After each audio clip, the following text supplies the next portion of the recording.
Incroyable revirement dans le dossier Caicedo grâce à une offre XXL de 126 millions d'euros, Liverpool a convaincu Brighton de lui céder le milieu de terrain équatorien et la presse anglaise annonçait à l'unisson son arrivée imminente à Liverpool.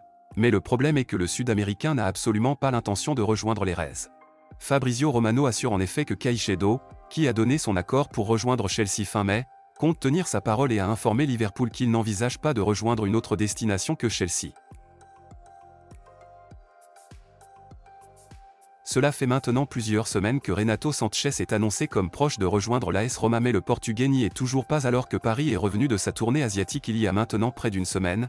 La presse italienne du jour relance la rumeur d'une arrivée proche du milieu portugais, toujours sous la forme d'un prêt avec option d'achat.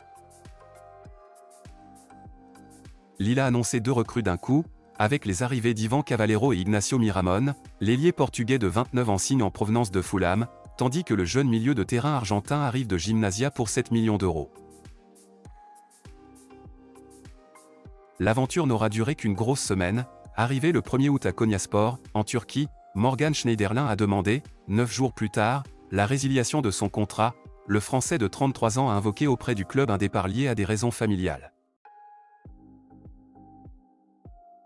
Kylian Mbappé serait le responsable d'une future vague de licenciements au Paris Saint-Germain. Voilà ce qui arriverait au richissime club champion de France si le capitaine des Bleus n'obéissait pas aux directives des Qataris.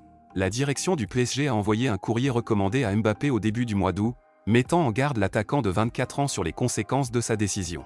Si Kylian Mbappé persistait à ne pas prolonger et partir libre à l'été 2024, le club parisien serait contraint de procéder à la cession de joueurs, de revoir la politique d'intégration des jeunes joueurs formés au club à l'équipe première et très probablement de devoir engager une vague de licenciements. West Ham a officialisé l'arrivée du milieu défensif Edson Alvarez en provenance de l'Ajax. Le Mexicain a signé un contrat de 5 ans, contre une indemnité estimée à 38 millions d'euros.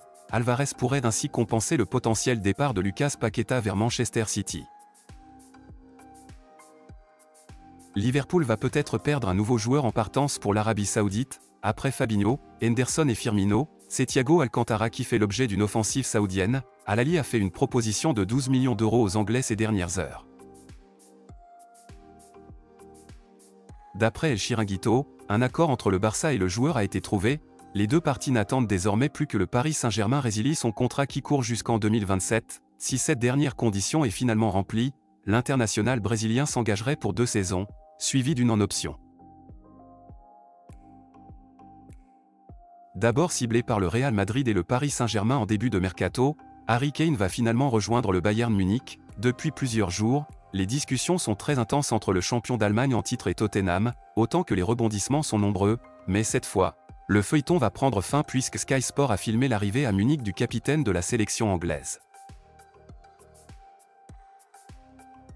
Le jeune attaquant international français de 24 ans, Randal Kolo Muani, actuellement en poste à l'Eintracht Francfort et annoncé comme une cible potentielle du Paris Saint-Germain pour le mercato estival, serait également sous la surveillance du Real Madrid. Cette information provient du journaliste Christopher Michel de Sport 1, qui rapporte que l'agent de Kolo Muani serait en communication avec le club madrilène.